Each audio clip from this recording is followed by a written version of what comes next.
6 தந்திரமா? தந்திரம் தந்திரம் தந்திரம்னா தெரியுமா? டாக்டிஸ். சதி இல்ல, கான்ஸ்பிரசி இல்ல, தந்திரம். பஞ்ச தந்திர கதை. தந்திரம் 6 வகை. 1, யாரையாவது ஜெயிக்கணும்னு முடிவு பண்ணிட்டியா? பணிவு வரணும். எங்க அப்பா சொல்வார், பணிவு என்பது ராஜதந்திரத்தின் முதல் தகுதி. பெரிய ராஜாவாணி வரணும்னா பணிவோட இரு. தேவையில்லாம நான் சென்னை கேசவன் சாரை கோச்சிக்க முடியுமா? இப்போ யாரை வேணாலும் கோச்சிக்கலாம், அவர்கிட்ட மட்டும். ஏன்னா பிளக பிடிங்கி விட்டுருவார். பவர்ஃபுல்லா யார் இருக்கிறாங்களோ பணிவார். டீச்சர் பவர்ஃபுல், அம்மா அப்பா பவர்ஃபுல். இப்போதைக்கு யார் பவர்ஃபுல்லா இருக்கிறாங்களோ அவங்க முன்னால துள்ளாத, பணிவார். இது ஒரு தந்திரத்தின் ஒரு வழி. சமாதானம், குரல் உயர்த்தி பேசாதது, சண்டை போடாதது. இன்னொன்னு இருக்குது, ஜெயிக்கணும்னு முடிவு பண்ணிட்டியா? சண்டை கூட ஒரு ஆயுதம் தானா, அது ஒரு தந்திரமா? இந்த லேட்டா வீட்டுக்கு வர ஆம்பளைங்க போடுவாங்க தெரியுமா சண்டை? என்ன பசங்க எல்லாம் தூங்கல இன்னும்? ஓ, நீ 11:30 மணிக்கு வந்த, முதல்ல அதுக்கு பதில் சொல்லு. அது காசு கொடுக்காம போயிட்ட, அதுக்கு சொல்லு பதில். அதுக்குள்ள கலாட்டா பண்றது. வீட நான் குப்பையா கிடக்குது, இதெல்லாம் வீடா? என்ன கேள்வி கேட்க கூடாதுன்னு சண்டை போடுற தந்திரம். 2வது தந்திரம். 3வது தந்திரம், தளத்தை மாற்றுவது. நீ ஒரு இடத்துல உட்காந்துட்டு இருக்கிற, ஏதோ ஒன்று சொல்லிட்ட, உன் பக்கத்தில் இருக்கிற ஆளுக்கு பிடிக்கல அப்படின்னா நீ தந்திரமா நடக்கணும்னா 3rd பெஞ்சுக்கு போயிடு, 4th பெஞ்சில் போய் உட்காந்துக்க. தளத்தை மாற்றுவது. இல்லையா, இன்னொரு தந்திரம் இருக்கு. நீ போயிட்டனா உனக்கு எதிராக எதனா நடக்கும்னு சொன்னா போகாம அதே இடத்துல உட்காந்துரு. இது ஒரு தந்திரமா சார்? புக்கில் படித்தேன். அடுத்து ஃப்ரெண்ட்ஷிப் மெயின்டைன் பண்ணுறது. இந்த பிள்ளை எனக்கு ஏதோ, இந்த பிள்ளையால எனக்கு ஒரு வரவு இருக்குது, ஒரு இழப்பு இருக்குது, ரெண்டும் இருக்குது. ரெண்டுத்துல எது இருக்குன்னு தெரிஞ்சுக்கிட்டு இந்த பிள்ளையோட நான் ஃப்ரெண்ட்ஷிப்பாக இருக்கிறது. அது ஒரு தந்திரமா? பலன் சீக்கிரம் கிடைக்கும், பகை இருந்தால் என்ன என்று தெரிந்து போகும். அடுத்து நயவஞ்சகமாக கெடுப்பது. அது நம்ம வளர்ப்பில் இல்லை, அதனால 6வது தந்திரத்தை விட்டுறலாம். நான் என்ன சொல்கிறேன், எதுவாக இருந்தாலும் சாணக்கியனா படிங்க, தர்க்க சாஸ்திரமா படிங்க, மகாபாரதமா கம்பராமாயணமா இவங்க படிக்கூடாது, அவங்க யார் சொன்னது? படிங்க. பைபிள் படிங்க. பைபிள் படிச்சுட்டு சூப்பரா ஒரு விஷயம் நான் தெரிஞ்சுக்கிட்டேன். அது உண்மையிலேயே ஒரு மிக முக்கியமான நூலுங்க, நம்ம வாசிக்க வேண்டிய ஒரு நூல். நாம அவங்க மத போதகர்களை பார்த்து நாம் புத்தகத்தை குறை சொல்கிறோம். குரான் படிச்சிருங்க. படி. என்ன இப்போ உனக்கு படிக்கிறதுல என்ன பிரச்சனை? படிக்க தெரியும்ல, படி. உனக்கு தெரிஞ்சிரும்ல, படிச்சனா என்ன தப்பு? இப்போ சமஸ்கிருதத்துல அரபிலையோ ஏதோ துண்டு சிட்டு கீழே எழுதி போட்டுருக்குது, காலில் மிதிச்சிட்ட, என்ன பண்ணுவ? என்ன பண்ணுவ? என்னப்பா பண்ணுவ? எடுத்து, அது ஒரு கெட்ட வார்த்தை, படிச்சா தானே தெரியும் அது என்னன்னு, புரிஞ்சுக்கிட்டா தானே தெரியும் என்னன்னு. இந்த தந்திரத்தை எப்பொழுது மீள்வோம் நாம்? உள்ளவனுக்கு தரப்படும், இல்லாதவனிடமிருந்து இருப்பதும் எடுத்துக்கொள்ளப்படும் ஒரு ஸ்டேட்மெண்ட் படிக்கிறேன் நான் பைபிள்ல. பதறுது எனக்கு. What is this? உள்ளவனுக்கு எப்படி கொடுப்ப நீ? இல்லாதவன் கிட்ட எப்படி எடுப்ப நீ? உள்ள படிச்சு பார்த்தா மிரண்டு போனங்க. சூப்பருங்க. அது கேசவன் சார் ஒரு ஒரு ஒரு முதலாளி இருந்தாரா, அவர் ஆட்சி செய்கிறவர், ஆண்டவர். அவர் நேரா சொல்றார், ஒருத்தனை கூப்பிட்டாராம், இங்க பாரு 3 மாசம் அவன் வரதுக்கு, இந்தா 4 காசு வச்சுக்கோ, என்ன வேணுமோ செய், நான் வரும்போது கணக்கு கேட்பேன். 2வது ஆளுக்கு, இந்தா ஊருக்கு போறேன் 3 மாசம் ஆகிறேன், இந்த 2 ரூபா வச்சுக்கோ, 2 காசு. 3வது நம்மள மாதிரி வரேன், இங்க வா வா, ஆண்டவரே இந்தா 1 ரூபா வச்சுக்கோ, உருப்படியா ஏதாவது செய், வந்து கணக்கு கேட்பேன். போயிட்டாரா? 3 மாசம் கழிச்சு திரும்பி வராருங்க. இதாங்க உள்ளவனுக்கு தரப்படும், இல்லாதவனிடம் இருந்து இருப்பதும் எடுத்துக்கொள்ளப்படும். வந்தார், இந்த 4 காசு கொடுத்தவனை கூப்பிட்டார். என்னப்பா என்ன செஞ்ச? சார் இந்த 4 காசை இந்த இடத்துல நான் இன்வெஸ்ட் பண்ணேன் சார், இது இப்படி ஆச்சு சார், இது இப்படி பண்ணிட்டேன், 8 காசு ஆச்சு சார், இந்தாங்க சார். அவர் அந்த 8 காசை பார்த்து, சிறியதாக கொடுத்தேன், இரட்டிப்பாக்கி கொடுத்திருக்கிறாய், சகல விஷயங்களுக்கும் உன்னை நான் அதிகாரியாக்குவேன் சொல்லிட்டாரா? 2வது ஆளை கூப்பிட்டாரு. என்னப்பா ஆச்சு? சார் இந்த 2 காசை ஒருத்தங்களுக்கு வியாபாரத்துக்கு கொடுத்தேன் சார், அவங்க வியாபாரம் செஞ்சுட்டு எனக்கு பலனா கொடுத்தாங்க சார், 3 காசு சார், நான் உனக்கு குறைவாக கொடுத்தேன், அதையும் நீ பெருக்கி தந்திருக்கிறாய், உன்னை சகல விஷயங்களுக்கும் உன்னை அதிகாரியாக்குவேன். 3வது நம்மாளு, ஏய் வா, என்ன கணக்கு? என்ன கணக்கு? ஏய் காசு கொடுத்தேனடா, எங்கடா? இந்தா இருங்க வரேன். நேராக போய் புதைச்சி வச்சிருந்தான் அந்த காசை எட்டுன்னு வந்து, இந்தாயா உன் காசு சொல்லும் போது என்ன செஞ்சு சொல்லி கொடுத்த நீ? வந்து கணக்கு கேட்பேன்ல, உன் காசு எனக்கு எதுக்கு? இந்தா வச்சுக்க உன் காசை. அப்போ சொன்னாரா ஆண்டவர், கொடுத்ததை வியாபாரத்தில் போடாமல், உற்பத்திக்கு வழி செய்யாமல், என் மீது கோபம் காரணம் காட்டி நான் துன்புறுத்துவேன் என்கின்ற சோம்பலோடு நீ சோம்பேறித்தனமாக என் மீது குற்றம் சுமத்தி ஒன்றையும் செய்யாமல் இருக்கும் உன்னிடம் இருந்து இருக்கும் அந்த ₹1 பறித்துக் கொள்ளப்படும் கையில இருந்து புடுங்கிட்டார். இப்ப புரியுதா? உழைப்பும் நேர்மையும் உயர்வும் கொண்டவர்களுக்கு தரப்படும், அது எல்லாம் இல்லாமல் வம்பு பேசிக் கொண்டிருக்கின்றவர்களிடம் இருப்பதும் எடுத்துக் கொள்ளப்படும் என்று சொல்லுகிறது பைபிள். குடிச்சிட்டு ஒருத்தன் ரோட்ல சாக்கடையில கிடந்து துடிச்சுக்கிட்டு இருக்கான். சரியா? கடை திறக்குது 5 மணிக்கு. அவர் 3, 4, 4:30, 4:45, 4:55 வரைக்கும் அங்க சாக்கடையில விழுந்து கிடக்கிறார். நம்ம பையன் ஒருத்தன் 5 மணிக்கு ஒரு சின்ன டோரை திறந்து வச்சிருக்கிற அந்த சாராய கம்பெனிக்கு போறான் சாராயம் வாங்குறது. 10 மணினா ஸ்கூல் திறந்துரும்ட்டு. போனவன் ஸ்டூடெண்ட்டா காவலாளியா டீச்சரான்னு நான் சொல்லலை. சரியா? போனான். சாக்கடையில் விழுந்து கிடந்தால அவன் சொன்னான், ஏய் குடிக்காதரா போடானா. சாராயம் வாங்க வந்தவன் சொன்னான், குடிச்சிட்டு சாக்கடையில் கிடக்கிற நாய் நீ நீ எனக்கு அட்வைஸ் பண்றியா? அப்போ அவன் சொன்னான், என்னை விட யாரா குடிக்காதேன்னு சொல்றதுக்கு அட்வைஸ் பண்றதுக்கு தகுதியானவர்கள். ஒன்றை புரிந்து கொள்வதற்கான சூழல் அமைகின்ற பொழுது நான் சிலாகித்துக் கொள்கிறேன். எனக்குள் ஒரு தேன் துளி விழுகிறது. ஒன்று புரிகின்ற பொழுது ஒரு தேன் துளி விழுகிறது. நான் ஒரு ஆச்சரியமான செய்தியை சொல்லுவேன். இப்போ கால்பந்து போட்டிங்க, உலக கால்பந்து போட்டி இன்றிலிருந்து 20 வருஷம் இருக்கும். ஜாக்சன் இறந்து எவ்வளவு நாள் இருக்கும்? 20 years இருக்கும். மைக்கேல் ஜாக்சன் அவர் தான் ஒரு ட்ரிங்கிங் சாஃப்ட் ட்ரிங்க்கு அவர் தான் அம்பாசிடர். உலக கோப்பை கால்பந்து கோப்பை அனௌன்ஸ் பண்ணிட்டாங்க. கோடி கோடி கோடி ரூபாயை கொட்டுது உலகம். திடீர்னு அறிவிப்பு, ஜாக்சன் இறந்து போனார். ஸ்தம்பிக்குது உலகம். கால்பந்து போட்டி ஸ்தம்பிக்குது.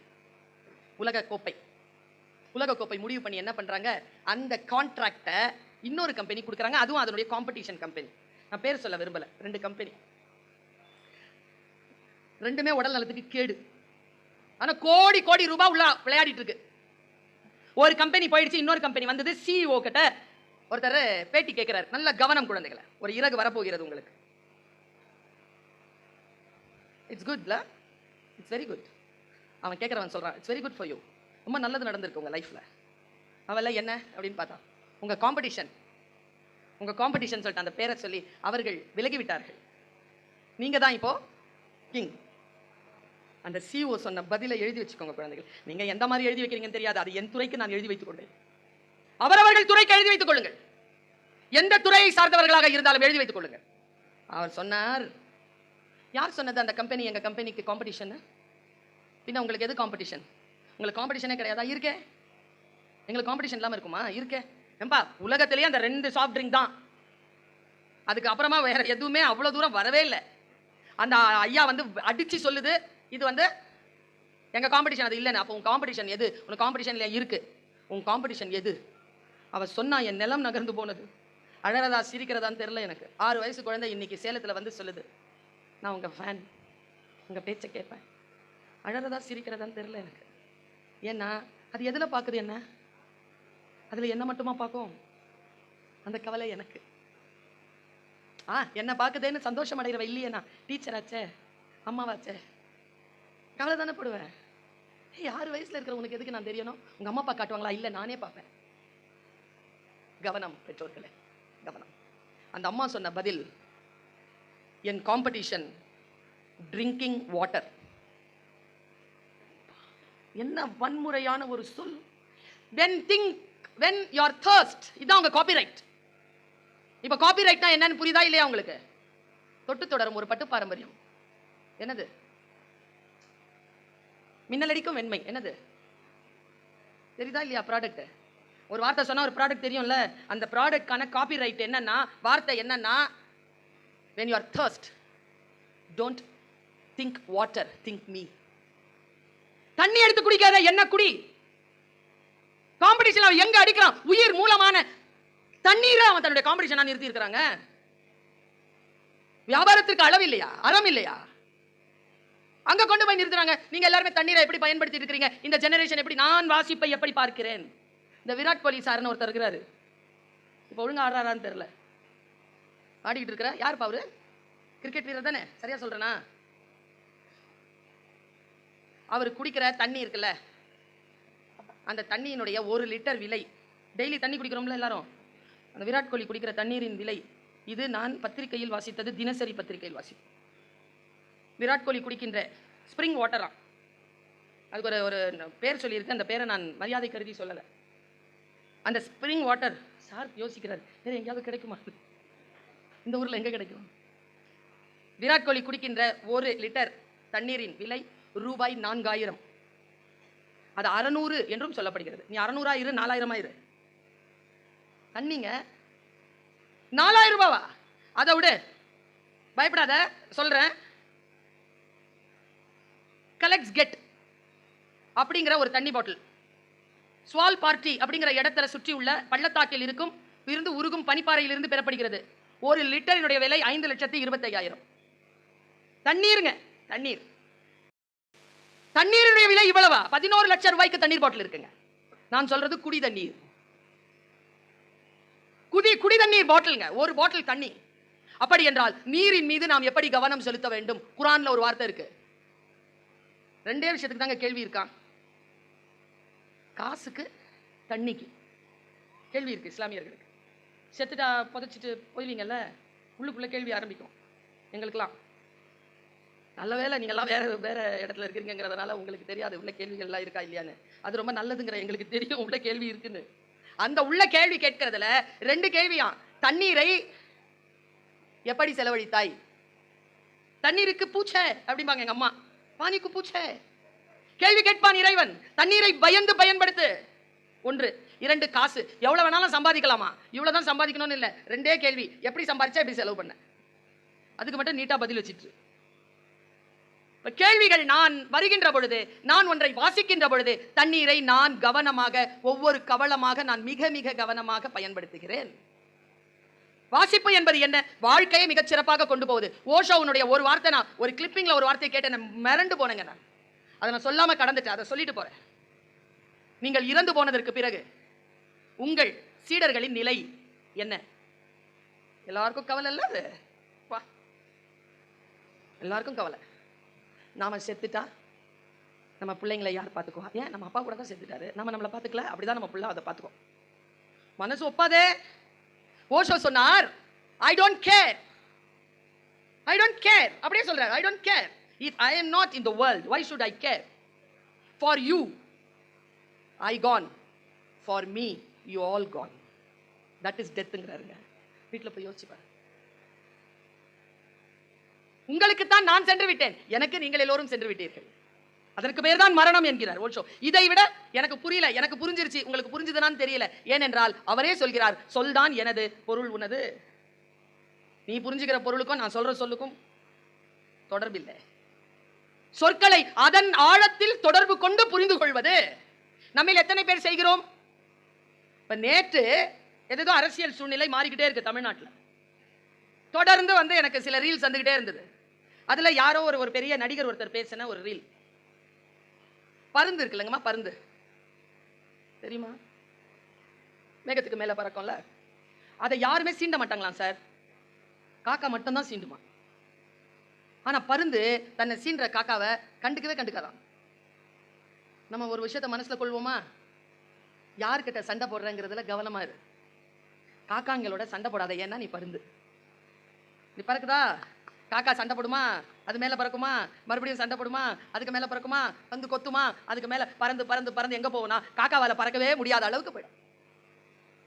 ஏன்னு அந்த நடிகர் சொல்லல, நான் டீச்சர், நான் சொல்றேன். ஏன் பருந்துகள் காக்கங்களுடன் சண்டை போட்டுக் கொள்வதில்லை என்றால், அடுத்த நாள் காலை பத்திரிகையில் வரும், பருந்தும் காக்கையும் சண்டை போட்டுக் கொண்டன. அதை பருந்து ஒருபோதும் விரும்புவதில்லை. நாசம் வந்துட்ட காலை நல்லதோர் பகையை பெற்றேன். கம்பராமாயணம். என்னையே நோக்கியா நீ நெடும் பகை தேடிக்கொண்டேன். ராவணன் வாக்கு. அப்படி இருக்கணும். சின்ன சின்ன விஷயத்துக்கெல்லாம் முறுக்கு முறுக்கு முறுக்கு முறுக்குன்ட்டு நீங்க வீட்டில் போய் டைரியில் இந்த வார்த்தையை எழுதி வைத்துக் கொள்ளுங்கள். கோபம் என்பது யாரோ ஒருவன் செய்த தவறுக்கு நமக்கு நாமே கொடுத்து கொள்ளும் தண்டனை. எனக்கு யாராவது தப்பு பண்ணாங்கன்னா எங்க தப்பு நடந்துச்சுன்னு பார்ப்பேனே தவிர கோபப்பட மாட்டேன். அதை மாற்றி வச்சிருவேன், அந்த பிளாக்ஸை மட்டும் மாற்றி வச்சிருவேன். சில பேர் கோவத்தில் வளரும், யாராவது என் முன்னால் கோவத்தில் வாங்கலை, எனக்கு சிரிப்பாக வரும், சிரிச்சிருவேன். நான் சிரிக்கிறதா நான் உங்களுக்கு தெரியாது, மனசுக்குள்ளேயே சிரிச்சிருவேன். சில பேர் வளருவாங்க பார்த்திருக்கியா, நான் செத்தாலும் வாசப்படியை மிதிக்க மாட்டேன். நீ தான் செத்துருவிய. நான் செத்தாலும் மூஞ்சில முடிக்கும். Thank you so much. நல்லா இருக்காது. நான் கொஞ்சம் பயந்த ஆளு. கவலைப்படாமல் இருங்கள், ஆனால் கருத்துடன் இருங்கள். அடிப்படையில் சில விஷயங்களை நாம் புரிந்து கொள்கின்ற பொழுதுதான் உலகத்தில் சில திரைகள் விலகுகின்றன. அது குரான் ஆகட்டும், பைபிள் ஆகட்டும், பகவத்கீதை ஆகட்டும், குறள் ஆகட்டும், எதுவாக இருந்தால். ஏங்க திருக்குறளுக்கு 861 பேர் விளக்கம் எழுதுறாங்க? எவ்வளோ விளக்கம் எழுதினாலும் விளக்கம் போதல. அதுக்கு பேர் தான் குறள். இந்த புத்தக கண்காட்சியில் சொல்றேன், மதங்களுக்கு மட்டும்தான் இந்த உலகத்தில் வழிபடு புத்தகங்கள் உண்டு. தமிழர்களுக்கு என்று கிடைத்திருக்கும் பொது மறை திருக்குறள். கையில் பிடிச்சுக்கோங்கிறேன். முஸ்லீம், ஹிந்து, கிறிஸ்டியன் யாரா வேணாலும் இருங்க, குறளை பிடிச்சுக்கோ. இந்த குறளை தேர்வுக்காக படிப்பதல்ல, வாழ்க்கைக்காக படிப்பது. மறந்தும் பிறன் கேடு சூழற்க. உடம்பு பதறது எனக்கு. அப்பா சொல்வார், துரோகம் யாருக்கும் உடன்பட்ட உறவு கிடையாது. துரோகம் பண்ணணுமா பண்ணிப்பாரு. பண்றதுக்கு முன்னால யாரெல்லாம் துரோகம் பண்ணாங்கன்னு நினைக்கிறியோ அவங்க வீட்டை மட்டும் கொஞ்சம் போய் பார்த்துட்டு வந்துரும் பாருப்பா. அடுங்கிறங்க கொலை. வள்ளுவன் சொல்லுகிறான், மறந்தும் பிறன் கேடு சூழற்க, சூழின் அறம் சூழும் சூழ்ந்தவர் கேடு. யார கெட்டு போகணும்னு நினைச்சிடாத. நினைச்சேன்னு வச்சுக்க, நீ கெட்டு போறதுக்கு பாவம் வந்து துணை நிற்காது, அறம் வந்து துணை நிற்கும் என்று சொல்லுகிறார் வள்ளுவர் பெருந்தகை. வாசிக்கின்ற பொழுது ஒரு கருத்து விழுகிறது எனக்கு. நான் வளர வேண்டும் என்பதில் உறுதியாக இருக்கிறேனே தவிர யாரும் தாழ்ந்து விட வேண்டும் என்று வினாடி கூட நான் நினைப்பதில்லை. என் வளர்ச்சிக்கு அது மிக முக்கியமான அடிப்படை காரணம். பேசுகிறாயா? பேசு, மிக சிறப்பாக பேசு. இந்த தமிழ்நாட்டில் மினிமம் குறைந்தபட்சம் 2000 மேடைகள் இதோ இப்போ போய்கிட்டு இருக்கு. 2000 மேடைகளை நானே பேசிட முடியுமா? 1999 பேர் நல்லா பேசினா தானே இந்த மக்களுக்கு நம்பிக்கை வரும். மேடையில் போட்டா பேசினா அவங்க பேச்சு கேட்கலான்னு. 1999 பேர் பேசு. என் துறை வாழ வேண்டும் என்றால் நல்ல பேச்சாளர்கள் வர வேண்டும் என்கின்ற கருத்தில் உறுதியாக இருப்பவள் நான். ஒன்றை எப்படி பார்ப்பது, ஒன்றை எப்படி மறுப்பது, தவிர்ப்பது என்பதனை புரிந்து கொள்ளுங்கள். நான் சாதாரணமாகத்தான் வாசிக்கிறேன். ஒன்றை வாசிக்கின்ற பொழுது என் வானம் விரிவடைகிறது. நான் சிட்டுக்குருவி போல் உணர்ந்த நான் இப்பொழுது வாசிக்க வாசிக்க நான் சிட்டுக்குருவி இல்லை, நான் ராஜாளி என்பதனை புரிந்து கொண்டு என் சிறகுகள் விரிந்து கிடக்கின்றன. நான் பூட்டப்பட்ட ஒரு மிகப்பெரிய சிறையில் தான் இருந்தேன். இந்த உலகத்திலே இருக்கிற எல்லா மிருகங்களிடம் சிறுத்தை மட்டும் சிறையில் இருக்காதுங்க. அதுக்கு சிறையில் இருக்கிறது பிடிக்காதுங்க. நீங்க எந்த மிருகத்தை பாருங்க, சிங்கம், யானை, புலி எல்லாத்தையும் உள்ள போட்டு மூடி வச்சிருப்பாங்க. சிறுத்தையை மட்டும் குண்டுல போட முடியாது. போட்டா என்ன ஆகும் தெரியுமா? அதுவும் சொல்லிடுறேன், அது எலி ஆயிடும், சைலண்ட் ஆயிடும், சாப்பிடாது, கத்தாது, ஓடாது. அதுக்கு சுதந்திரம் ரொம்ப பிடிக்கும். அதனால் தான் பாவேந்தர் எழுதினார், பூட்டிய இருப்பு கூட்டின் கதவு திறக்கப்பட்டது, சிறுத்தையை வெளியில் வா. எலி என உன்னை இகழ்ந்தவர் நடுங்கிட புலி என செயல் செய்ய புறப்படு. நம்பினை இருளினை விளக்க செம்புட்பறவையை சிறகை விரி எழு பற. நான் சிறகை விரித்து பறந்து பார்த்தேன். வானம் இன்னும் இன்னும் கடப்பதற்கான வழிமுறைகளை தந்து கொண்டே இருக்கிறது. இந்த சிறகு வாசிப்பு என்கின்ற இறகுகளால் ஆனது. வேற எந்த அனுபவம் எனக்கு இல்லை. வாசிப்பு தவிர வாசிப்பை எடுத்துக்கொண்டு வாழ்க்கைக்கு அப்ளை செய்கிறேன். எனக்கு அப்படியே இரட்டிப்பான பலன் கிடைக்கிறது. என் பிள்ளைகளே, இளைய சமுதாயமே, என் தமிழ் உறவுகளே, இதோ இந்த புத்தக கண்காட்சி உங்கள் வாசல் தேடி வந்திருக்கிறது. உங்கள் வாழ்க்கையில் நீங்கள் சேமித்த பணத்தை இங்கே நீங்கள் போட்டீர்கள் என்றால் காலையில் எங்கள் அமைச்சர் சொன்னது போல அது செலவு அல்ல, உங்கள் வாழ்க்கையின் முதலீடாக அது மாறும். உங்கள் சிறகுகளில் இறகுகளை இணைத்துக் கொள்ளுங்கள். மீண்டும் சந்திப்போம். நன்றி.